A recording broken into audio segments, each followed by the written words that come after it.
Bismillahirrahmanirrahim. Assalamualaikum warahmatullahi wabarakatuh. Sahabat-sahabat sekalian, minta maaf. Kita terputus sedikit siaran sebentar tadi. Kali ini kita nak mula balik apa yang kita dah bincang tadi berkenaan dengan sirah Nabi SAW. Tetapi sebelum itu, gelandangan sufi boleh dengar jelas tak suara saya? Boleh dengar jelas suara ya? Okey, Alhamdulillah. Terima kasih Faizal, Liari, begitu juga sahabat-sahabat lain yang bersama dalam live kita pada malam ini. Barangkali boleh dengar jelas suara ya. Okey, baik. Kita nak sambung pengajian sirah kita, siri kedua. Kita dah bahas petang tadi siri pertama, iaitulah sejarah orang Arab jahiliyah. Memang dalam kitab-kitab sirah, mana-mana kitab pun, selama mana dia belum lagi direngkaskan ataupun dipadatkan isi dia kepada isi-isi yang sesuai dengan metodologi moden. Kebiasaannya kitab sirah klasik kita ini, dia akan cerita dahulu tentang Arab jahiliyah. Untuk kita kenal dululah siapa Arab jahiliyah. Bila kita kenal, baru kita dapat rasa Nabi SAW ni besar jasanya, sifatnya, kesabarannya untuk mendidik orang Arab jahiliyah itu. Tetapi bab pertama ni kita sudah bahas pada petang tadi, lebih kurang 40 minit. Jadi malam ini sambungan yang kita nak cerita bab kedua, kelahiran Nabi kita SAW. Maknanya kelahiran Nabi kita SAW. Seperti mana yang telah kita maklum, kita biasa dengar riwayat ataupun pendapat yang menyebut bila Nabi kita ni dilahirkan, ia jatuh pada 12 Rabiul Awal, tahunnya gajah. Ini semua sekali di kalangan kita maklum, dan inilah pendapat yang paling masyhur di kalangan scholars dalam bidang sirah Nabi. Pun begitu, sebagai nak benihkan pengetahuan kita, ya, nak cambahkan pengetahuan kita, yang mana bertambah sedikit ilmu, biar tak banyak pun kita dapat tarik pula dalam WhatsApp nanti kah, kita panjangkan kepada kawan-kawan apa yang kita dah belajar ni. Antaranya yang kita nak tahu sikit sebanyaklah tentang, rupanya ada pendapat yang banyak tentang tarikh kelahiran Nabi SAW. Kalau selama ni kita tahu 12 Rabiul Awal, tahun gajah, di sana ada beberapa pendapat yang lain, sahabat-sahabat sekalian. Antaranya, ada ulama kata Nabi lahir pada 2 Rabiul Awal. Maknanya bukan 12 Cikgu Ding, tetapi 2 Rabiul Awal. Ada juga pandangan kata begitu. Ada pandangan kata Nabi lahir pada 8 Rabiul Awal. 8 Rabiul Awal Nabi lahir. Ada pendapat kata begitu. Dan ada pendapat kata Nabi lahir pada 9 Rabiul Awal. Antaranya ulama yang membawa pandangan ini, yang berprinsip dengan pandangan ini, iaitulah Al-Allamah Safiyur Rahman Al-Mubarakfuri, pengarang kitab sirah yang kita bahas ini, Ar-Rahiqul Maktum, sirah moden Ar-Rahiqul Maktum itu.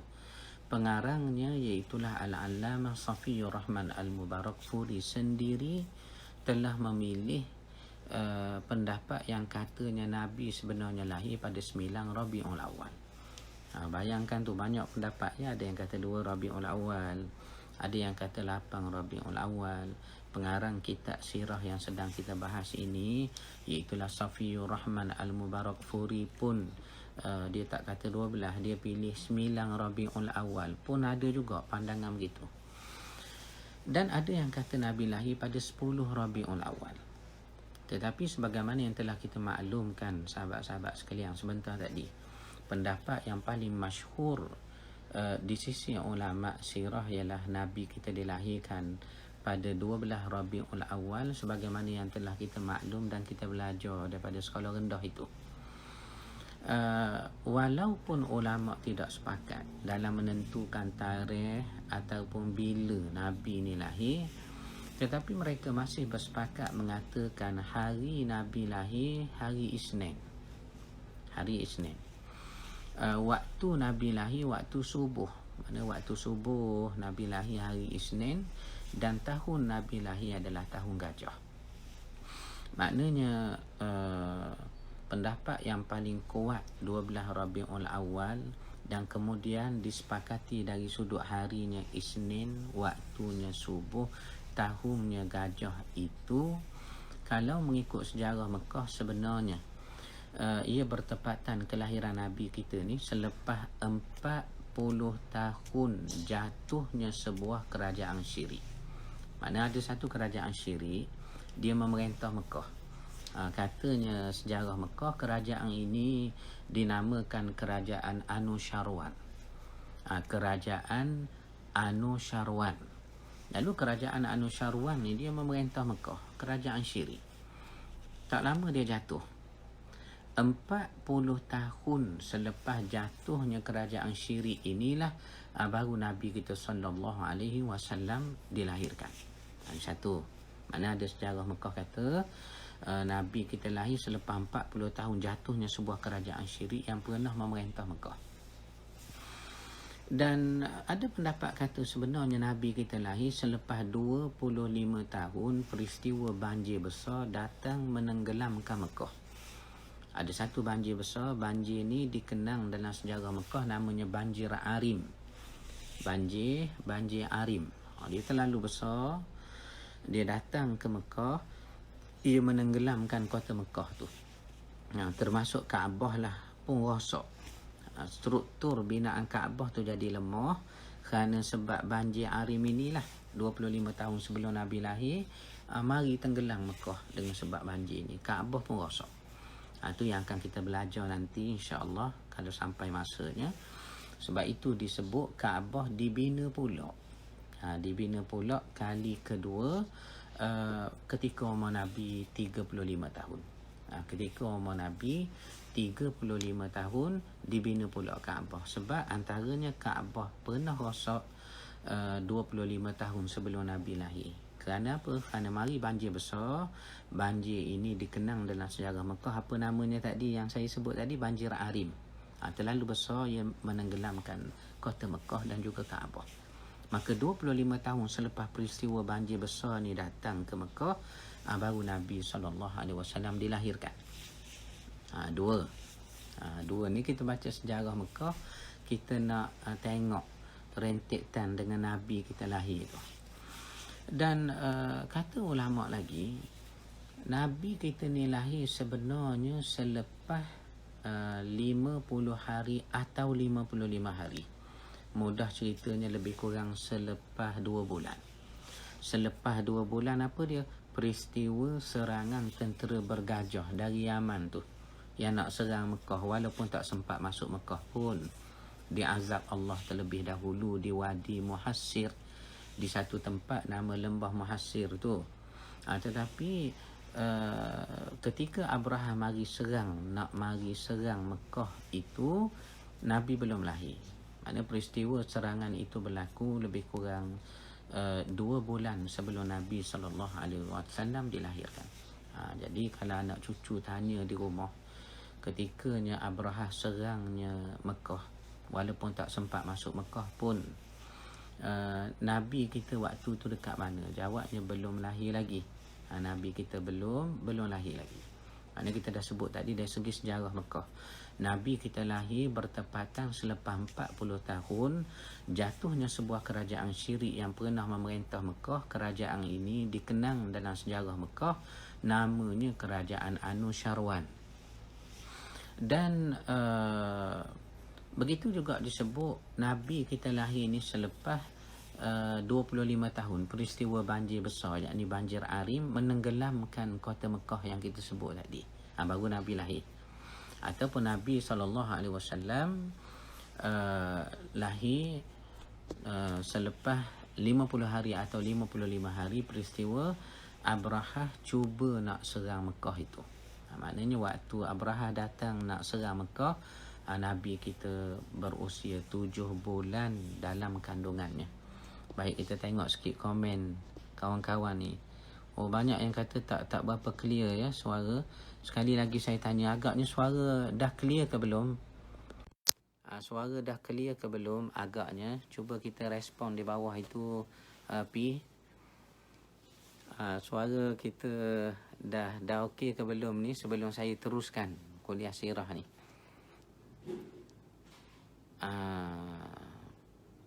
Minta maaf banyak Cikgu Din. Tadi Abang Zul ada hantar satu mic kepada saya. Tetapi mic-nya pula tak dapat kita guna waktu sekarang ni kerana lain sikit dia punya bentuk itu. Tetapi saya nak tanya lebih kurang kepada rakan-rakan yang sedang dengar live kita ini, yang sedang share sebanyak-banyaknya ini, dengar ke tidak jelas suara saya ni? Dengar ke tidak tu suara saya dengar jelas? Dengar ya. Mana Faizal kata jelas. Kak Ruzi bunyi slow sikit ya. Memang suara saya ni tak boleh kuat dah, setara ni saja. InsyaAllah nanti kita cari satu mic baru ke. Mudah-mudahan. Okey, baik. Apa-apa pun saya teruskanlah. Saya teruskan juga. Nak berkat masa kita ini. Apa yang disebut tadi ya. Okey, baik. Nabi SAW lahir selepas 40 tahun jatuhnya sebuah kerajaan syirik yang pernah memerintah Mekah. Dan ataupun juga dikatakan Nabi kita lahir selepas 25 tahun peristiwa banjir besar menenggelamkan kota suci Makkah, termasuk merosakkan Kaabah. Itu yang saya sebut tadi. Kaabah dibina pula, dibaiki lagi kali kedua ketika umur Nabi 35 tahun. Yang akan kita bahaslah bila sampai waktunya nanti insya-Allah. Ataupun juga Nabi kita ni lahir, katanya ahli sejarah Mekah, selepas serangan Abrahah. Yakni 2 bulan sebelum Nabi lahir, Abrahah mari serang kota Mekah. Tak sempat masuk Mekah pun. Ia diazab oleh tentera Allah, iaitulah burung ababil. Dan burung ababil ni pula, sahabat-sahabat sekalian, kita baca dalam tafsir. Baik tafsir Tabari, tafsir Qurtubi, Ibnu Katsir dan lainnya. Kesemuanya menukilkan riwayat dengan mengatakan bahawa ababil yang serang Abrahah itu adalah sejenis burung yang bangsanya atau jenisnya adalah burung layang-layang. Mana bayangkan, burung tu burung kecil sangat, burung layang-layang. Kalau orang Terengganu panggil burung layang-layang jugalah. Kecil tu macam burung ciak. Kecil tu macam burung ciak, kata orang-orang Terengganu. Mana kecil sangat. Tetapi inilah cara Allah nak hina Abrahah. Dihantarnya tentera burungnya layang-layang memusnahkan kaumnya Abrahah. Tu Al-Quran disebut tu, alam tara kaifa fa'ala rabbuka bi ashabil fil. Tidakkah kamu tengok bagaimana Tuhan kamu mengazab kepada tentera bergajah itu? Alam yaj'al kaidahum fi tadlil. Tidakkah tipu daya mereka membawa rugi pada mereka sendiri juga? Wa arsala alaihim tayran ababil. Kami azab mereka dengan hanya kirim tentera kami burung layang-layang. Burung layang-layang ababil tu. Bagaimana mereka diazab? Tarmihim bihijaratin min sijil. Dicampak kepada mereka batu. Sijil ni kata ulama tafsir adalah batu yang diambil daripada dasar neraka Jahannam. Faja'alahum ka'asfim ma'kul. Maka menjadilah mereka yang terkena batu itu. Maknanya bila Al-Quran kata mereka kena batu, tafsir sebut tak semua yang kena batu sijil. Tak semua tentera Abrahah mati dengan sebab batu sijil itu. Sebahagian mereka ni lari keluar daripada Wadi Muhassir. Riwayat kata sesat di padang pasir, mati dengan sebab kebuluran dan kehausan. Dan Abrahah sendiri riwayat kata selamat. Dia sampai sempat balik ke ibu kota Yaman dia. Tetapi syair Arab dalam menggambarkan sirah ini menyebut bila sampai dia di kota Yaman, dadanya terbelah, kedua-dua tangannya hancur. maka jadilah dia seperti anak ayam yang dilapah-lapah. Jadilah dia seperti anak ayam yang dilapah-lapah. Baik.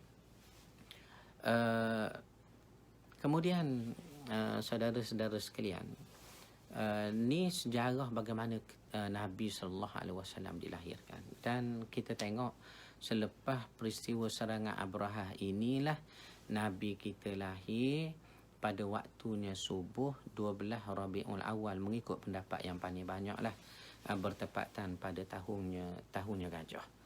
Baik. Dan sewaktu Nabi lahir, ada riwayat menukilkan terdapat 3 keistimewaan kepada Nabi sallallahu alaihi wasallam sewaktu Nabi dilahirkan tu. Makna waktunya baginda nak dilahirkan oleh bondanya Aminah binti Wahab, ada 3 keistimewaan yang berlaku pada Nabi dan tidak pernah berlaku kepada mana-mana manusia atas dunia, sama ada nabi-nabi dan rasul-rasul sebelum Nabi kita Muhammad sallallahu alaihi wasallam.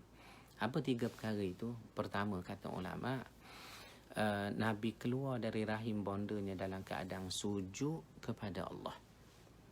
Nabi keluar tu daripada rahim bondanya dalam keadaan bersujud kepada Allah Subhanahu wa taala. Bayangkan kawan-kawan sekalian, sahabat-sahabat sekalian, anak cucu kita kalau lahir di hospital macam mana agaknya? Ya, keluar kepala dulu dah, memang itu sepatutnya lah. Setengahnya keluar kaki dulu, lahir songsang contohnya pun ada juga. Bahkan ada yang tak boleh nak keluar normal, terpaksa dibelah oleh doktor itu nak selamat baby, nak selamatnya bondanya juga. Maknanya ada riwayat menyebut bahawa Nabi bila keluar daripada rahim bondanya tak macam kita. Sebaliknya Nabi keluar dalam keadaan bersujud kepada Allah Subhanahu wa taala. Satu.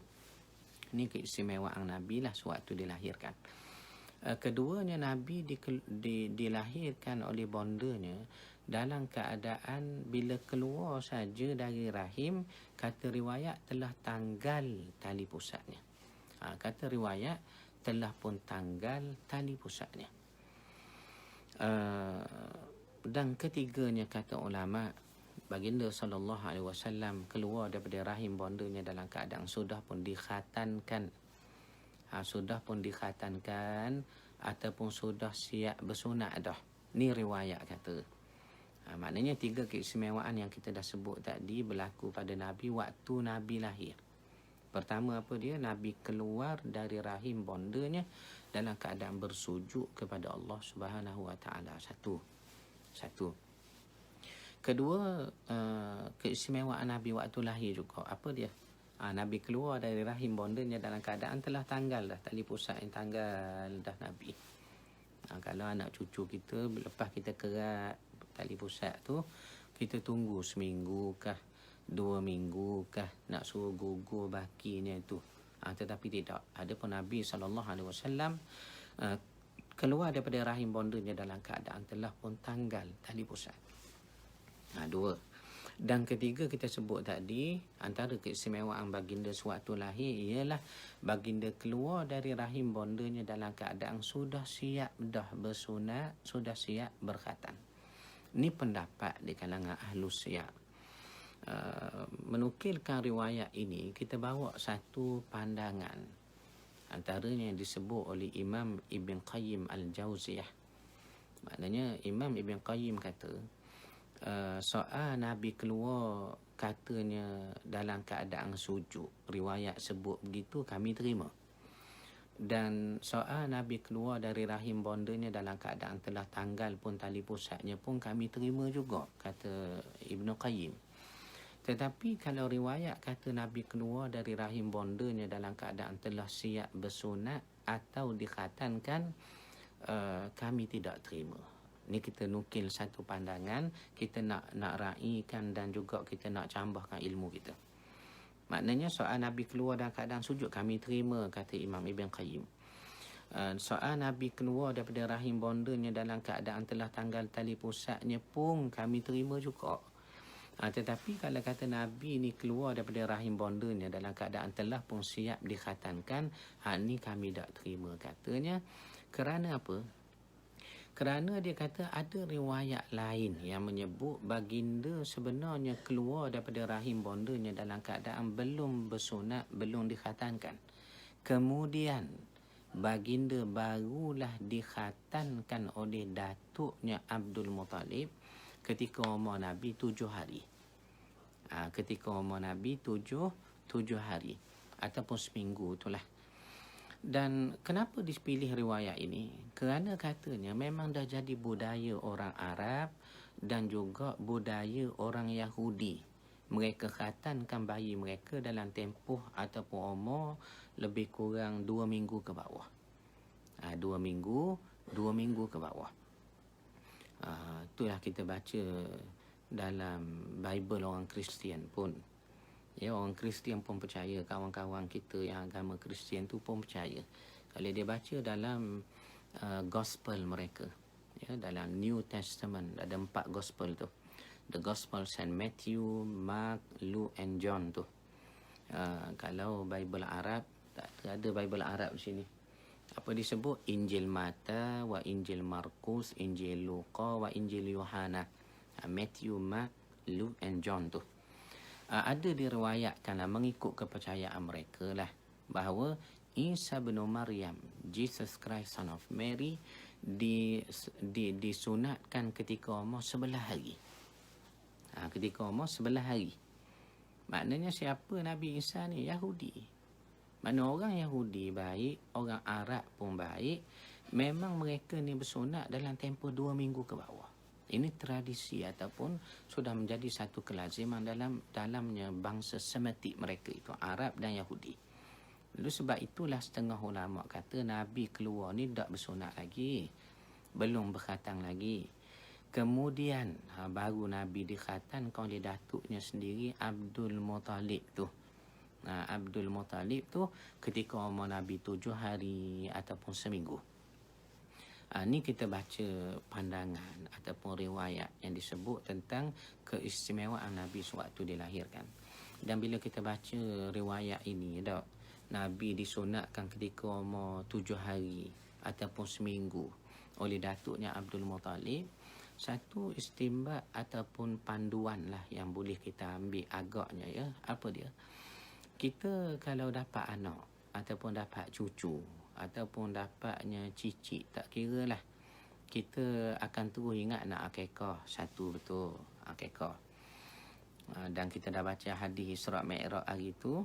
Kalau scroll balik, tengok balik video-video dalam Facebook kami, ada kita bincang tentang hadis kalau nak sembelih akikah, nak sembelih udhiyah, raya korban, raya haji, tak kira lah, disunatkan kita sembelih binatang warna putih. Maka kalau kita dapat anak ataupun cucu, cicit, tak kira lah, kita pun mula-mula teringat nak akikah. Betul, kita akikah kalau boleh cari binatang warna putih, okey lah. Dan kemudian kita pun nak cukur rambut. Ni benda-benda yang cepat kita teringat. Bila dapat anak, kita dah siap dah nak akikah, nak cukur rambut. Jadi bila cukur rambut, kita pun nak timbang dah rambut anak cucu kita tu dengan nilaian emas, barang paling berharga lah. Kemudian kita nak bersedekah dan nak lebihkan sedekah itu, kata Nabi. Dua benda yang kita nak buat. Ketiga, apa dia lagi? Kita nak isytihar nama. Contohnya, nama anak saya ni Muhammad Attaillah, contohnya. Nama anak saya ni Ruqayyah Hasifah, contohnya. Nama anak saya ni Muhammad Asyangqiti, contohnya. Maknanya kata kita nak isytihar nama. Tetapi bila kita belajar hari ni, rupanya ada riwayat kata Nabi ni dikhatankan oleh datuknya Abdul Muttalib ketika umur 7 hari. Barangkali kita boleh ambil panduan juga, sahabat-sahabat sekalian. Kalau dapat anak nanti hari ke-7 nak khatan, boleh. Kerana kita dah belajar dah hari ni, ada riwayat itu menyebutnya di dalam sirah. Kita nak khatan pada hari ke-7, boleh. Dan kita nak akikah, di samping kita nak akikah yang telah kita rancang lama dah nak boleh anak cucu tu pun betul juga. Dan ada satu hadis menyebut Nabi SAW bila akikah anak ataupun cucu, bahagian peha kambing yang kita akikah itu Nabi hadiahkan kepada bidan yang menyambut anak cucu Nabi. Maknanya kalau kita dah hantar orang rumah sakit perut nak beranak sangat dah. Jadi doktor yang sambut anak kita tu doktor yang sama, tiga-tiga anak doktor yang sama juga. Contohnya Dr. Fatimah Mustafa. Kalau ada Dr. Fatimah tengok malam ini, doktor, tiga-tiga anak saya disambut oleh Dr. Fatimah Mustafa. So Dr. Fatimah Mustafa kita ni sambut. Kita ni yang akikah anak kita, tak kira lah ya berapa orang pun. Nabi tunjuk bagaimana? Nabi beri bahagian peha kambing yang kita nak akikah itu, bahagian peha. Simpan dan kita beri kepada bidan. Beri kepada bidan. Ataupun kepada doktor yang sambut anak kita itu. Kalau mereka tanya kenapa ni tu beri pula peha kambing buat susah saja. Tak ada apa doktor, ada riwayat sebut Nabi bagi peha kambing tu kepada bidan yang sambut anak cucu Nabi. Tu kita nak beramal tu. Ni antara benda yang boleh terus kita amal. Boleh terus kita faham dan juga kita simpang azam. Nanti nak boleh anak ni bidang yang sambut nak berilah peha kambing itu yang nak akikah itu. Okey, baik. So ada riwayat kata Nabi dikhatankan ketika umur 7 hari oleh datuknya Nabi Abdul Muttalib, dan ini tradisi orang Arab dan juga orang Yahudi yang mengkhatankan bayi mereka dalam tempoh 2 minggu ke bawah.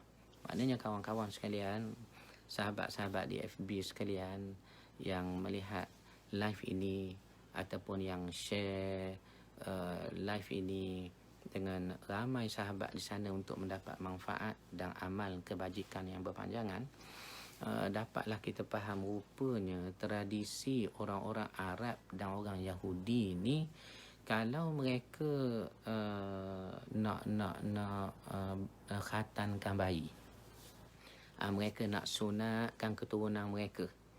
Kalau Arab dengan Yahudi rupanya dalam tempoh 2 minggu ke bawah. Rupanya dalam tempoh 2 minggu ke bawah. Maknanya awal ya. Awal Abang Rahim, awal sangat abang saya.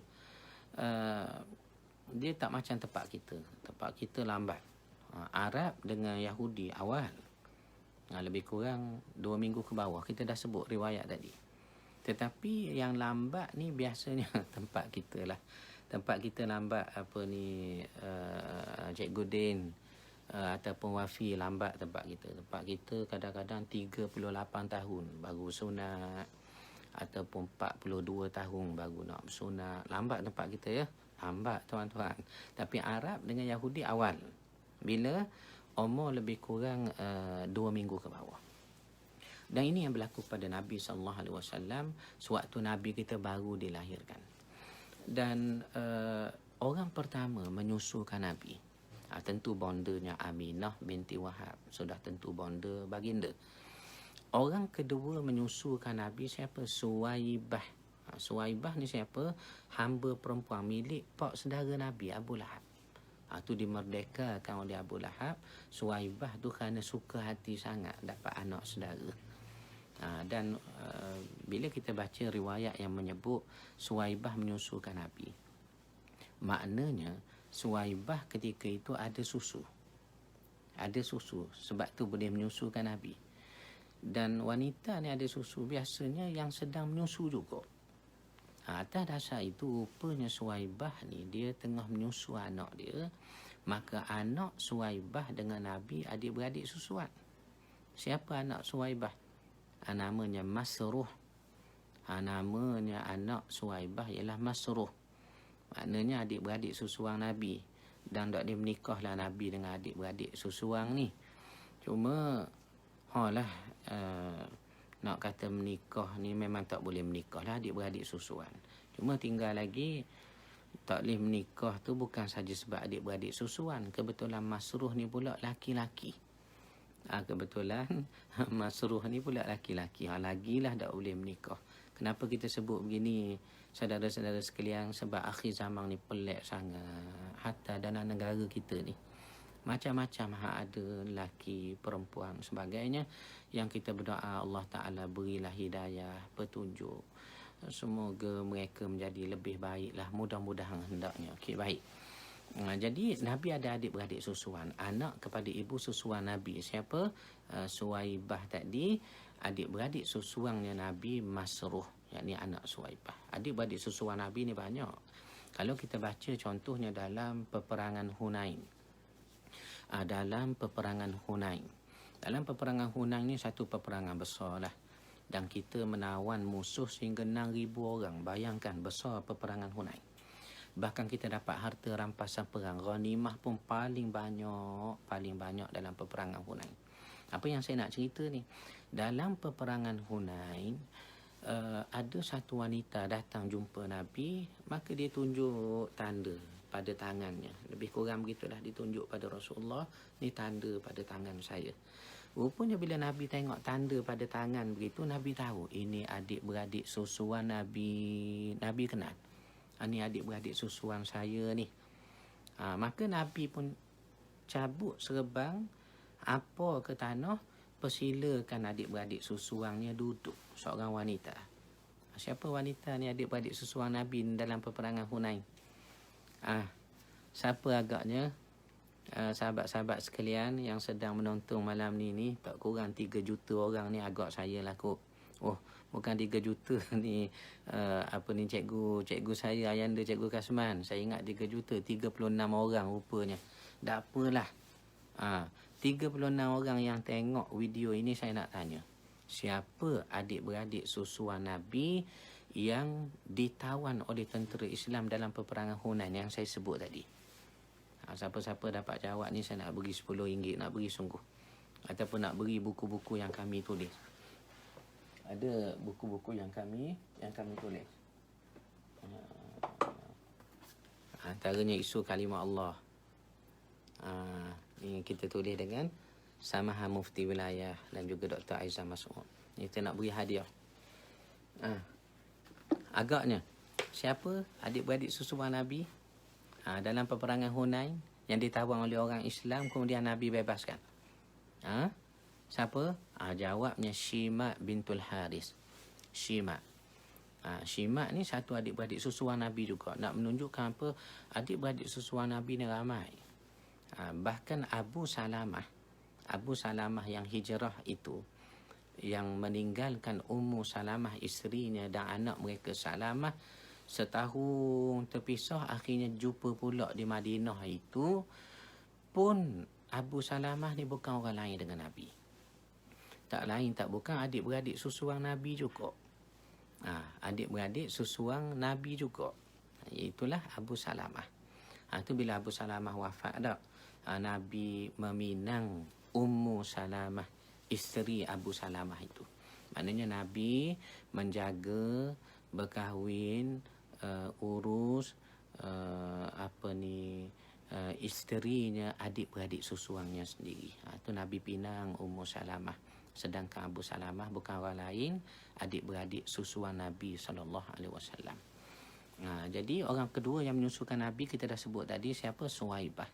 Maka dengan sebab itu Nabi ada adik-beradik susuan, anak kepada Suwaibah itu yang bernama Masruh.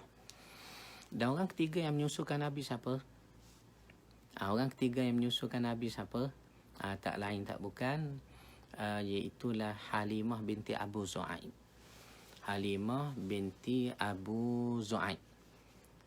Seorang wanita yang memang kerja mengambil upah menyusu bayi. Dan ia datang daripada kabilah Bani Sa'ad bin Bakr. Atas dasar itulah bila sebutnya Nabi SAW ni disusukan oleh Halimah binti Abu Zu'aib yang datang dari kabilah Bani Sa'ad, maka Halimah binti Abu Zu'aib juga lebih dikenali dengan Halimah Sa'adiyah. Halimah Sa'adiyah. Dengannya lah Nabi SAW menyusu penuh dalam tempoh 2 tahun penuh. Dalam tempoh 2 tahun penuh Nabi menyusu. Memang menyusu yang paling sempurna tempoh penyusuan ialah 2 tahun. Ada anak-anak kita kadang menyusu lebih, ada menyusu sekejap pun ada. Ada satu jemaah saya kata anaknya menyusu sampai 4 tahun. Mana umur sampai 4 tahun? Boleh. Tetapi yang paling penuhnya ialah 2 tahun. Ini berdasarkan nas Al-Quran dalam surah Al-Baqarah tu. Wal walidatu yurdi'na auladahunna haulaini kamilaini liman arada an yutimma ar-radha'ah. Tempoh penyusuan yang paling sempurna.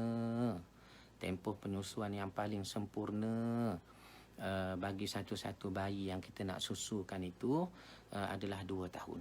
Adalah 2 tahun penuh. Baik. Jadi Nabi menyusu penuh 2 tahun penuh.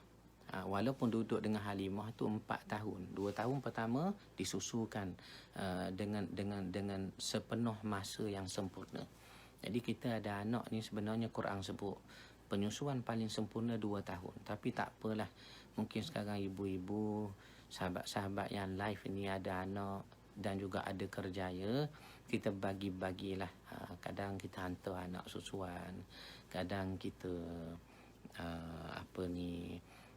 simpan susu tu siap-siap dah, terpulanglah kepada yang masing-masing dah. Tetapi Al-Quran sebut 2 tahun adalah tempoh penyusuan yang paling sempurna. Tu saya selalu sebut pada jemaah saya yang ambil anak angkat, nak bela anak angkat di rumah. Ada baiknya kita jadikan juga anak angkat kita itu sebagai anak susuan. Sebagai anak susuan.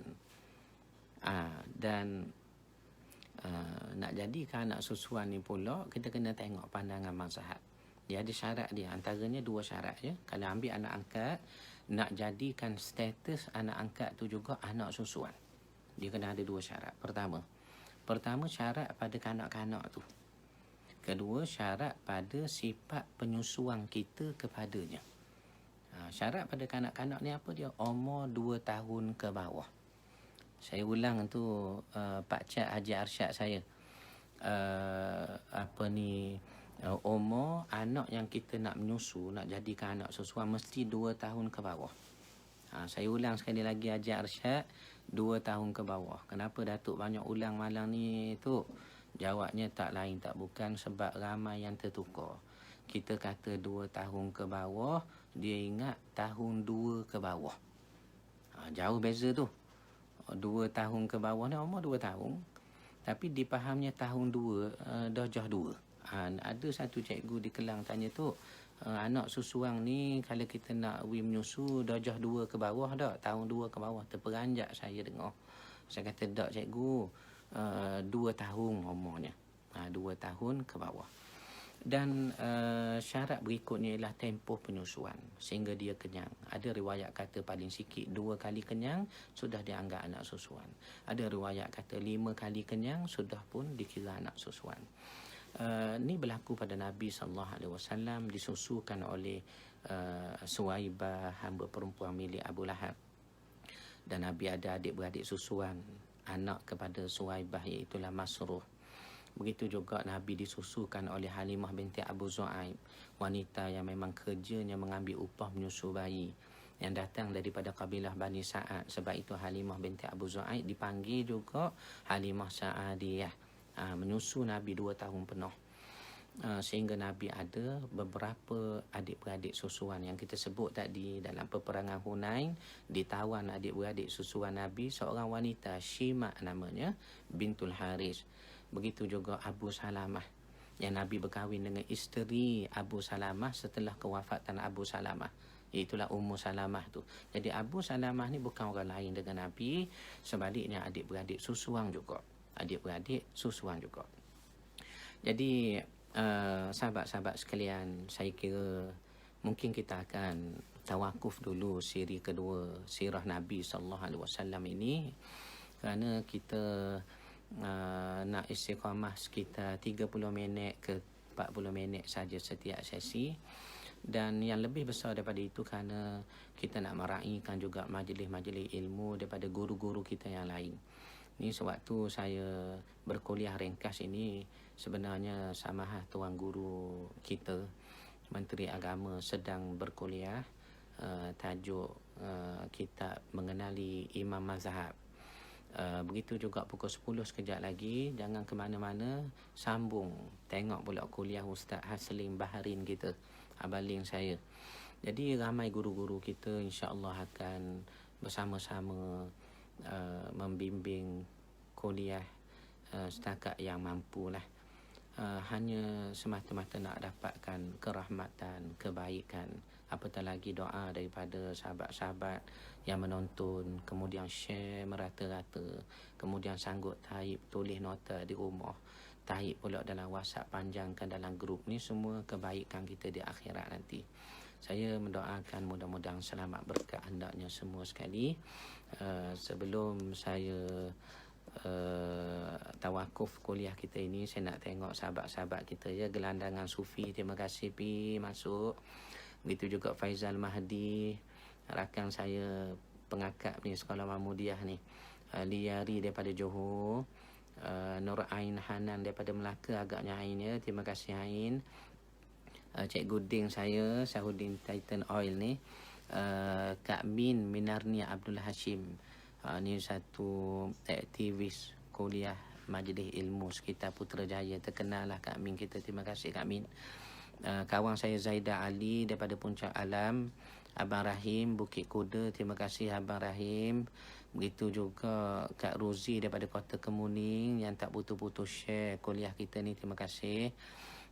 Qurratu Qalbi, murid saya daripada UKM, alhamdulillah, terima kasih Qurratu Qalbi, tolong doa ustaz juga.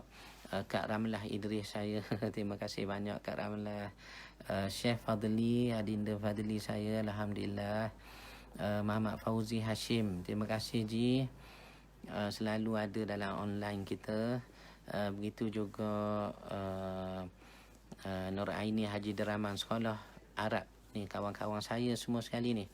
Khairul Nizam Baharim, terima kasih Zam. Begitu juga Hasan Ar-Rifai Muhammadi, terima kasih Syekh Hasan. Siti Maswari, terima kasih Siti. Sahabat saya Dinda Nasir, terima kasih si masuk si, alhamdulillah. Begitu juga Hakim, terima kasih Kim. Pelajar saya Sabrina Muhammad Ali, terima kasih. Kena guna mic tu Ustaz, betul, mic sudah pun dihadiahkan petang tadi, sebaik saja habis kuliah kita oleh Abang Zul Azmi kita datang hantar ke rumah. Cuma ada sedikit masyakkah dengan mic kita tu, nanti kita ejahkan insya-Allah. Begitu juga siapa lagi sahabat-sahabat kita ni, Abu Ulia Al-Mansuri Istiqamah ni, Istiqamah daripada Al-Ustaz Abu Ulia dalam kuliah ilmu kita, alhamdulillah. Wan Narita Mustafa, alhamdulillah, terima kasih kerana bersama kita. Muhammad Nazri Ahmad, terima kasih banyak-banyak. Kak Fika yang banyak buat designer buku kita, begitu juga buat iklan bagi majlis ilmu kita ini. Ustazah Nur Hazlina Mak Jali, sahabat kita yang pernah belajar sama di Timur Tengah dahulu. Abang Azmi Ahmad Sungai Merab, terima kasih. Begitu juga sahabat saya Mak Rafi'i daripada sekolah harap kita. Ayanda Cikgu Kasman, terima kasih Cikgu. Begitu juga Musafir Senja, terima kasih Musafir, selalu istiqamah dalam kuliah kita. Kak Ros pun begitu juga, tak lupakan Pak Cak kita, dan juga orang lama di Mekah ni Pak Cak. Kak Rozaitun Nisah pun begitu juga, terima kasih Kak Rozaitun. Saudara Aziz Nawi, live dekat mana tu Ustaz? Ni dekat rumah saya, dekat maktabah, dekat pustaka saya, alhamdulillah. Ada buku medik kat belakang tu. Betul, ada buku medik kat belakang tu. Halimah Abu Zu'abir, Syam Ahmad, begitu juga adik Razi. Siapa lagi ni kawan-kawan ni? Okey, Suhaizi Al-Madadi, terima kasih banyak-banyak. Begitu juga T, terima kasih banyak T. Terima kasih online dengan kita T.